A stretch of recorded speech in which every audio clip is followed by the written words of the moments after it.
আসসালামু আলাইকুম বন্ধুরা, তোমরা সবাই কেমন আছো? আমি আবারও তোমাদের সামনে ছোট আরেকটা ব্লগ নিয়ে হাজির হয়েছি। আশা করি তোমরা সবাই আমার সঙ্গে থাকবা। আমরা কম, এই জন্য সবই অল্প অল্প করে করে দিয়েছি। এই যে সুন্দর করে বেসনটাকে গুলিয়ে নিয়েছি, দেখছেন কত সুন্দর করে গুলিয়ে নিয়েছি। আসলে সব কিছু গোছানো থাকলে ভাজতে বেশি সময় লাগে না, দ্রুত ইফতারি গোছানো হয়ে যায়।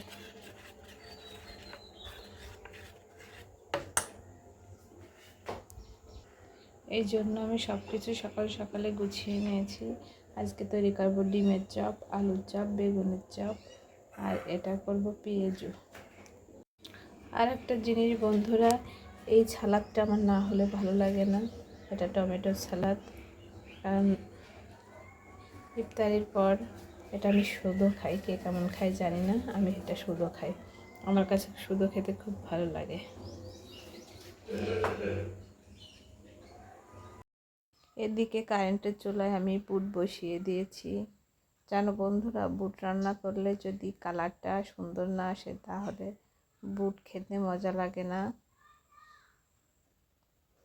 জানো বন্ধুরা, আমি বুট সবসময় বোম্বাই মরিচ দিয়ে রান্না করি, যাতে ঘ্রাণটা অনেক সুন্দর আসে, তাই এর জন্য। ওই দেখেন বন্ধুরা, অলরেডি আমি ভাজা শুরু করে দিয়েছি। আজানের আগেই দেখতে দেখতে সবই এক এক করে ভেজে ফেলবো।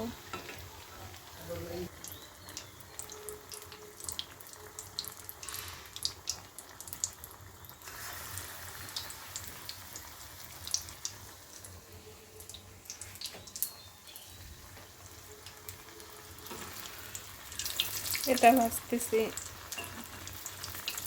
আলুর চপ। এক এক করে এভাবে সবই ভেজে ফেলবো। আসলে সব দেখানো তো সম্ভব না, অফলাইনে ভেজে নিই। এইমাত্র বন্ধুরা কাসুন দিয়ে আনালাম। এটা হচ্ছে প্রাণের কাসুন দিয়ে, কারণ এই পেয়ারাটা বানিয়ে খাবো। আসলে একটু পেয়ারা কাসুন দিয়ে খেতে অনেক মজা লাগে।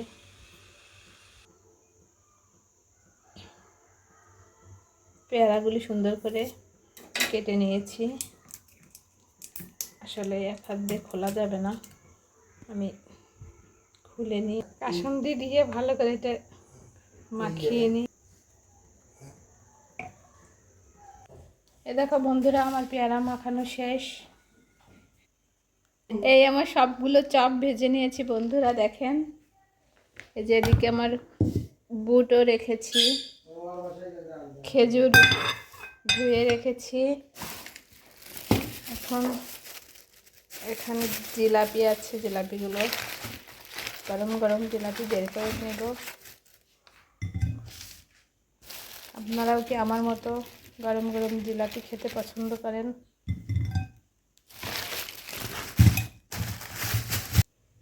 আমিও গরম গরম জিলাপি খেতে পছন্দ করি। এই দেখেন,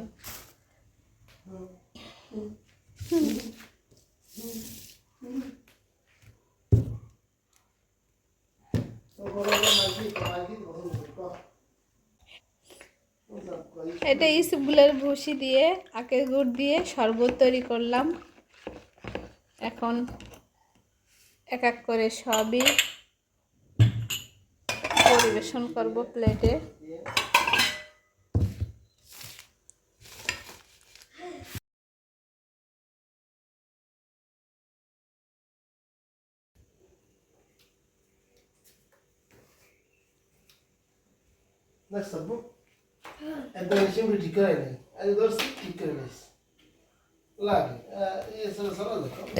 এই যে দেখেন বন্ধুরা, সব কিছু আমি প্লেটে প্লেটে বেড়ে নিয়েছি, কারণ এখন ইফতারের সময় হয়ে গেছে। শরবতগুলো বেড়ে নিয়েছি, ওই টমেটোর সালাদ,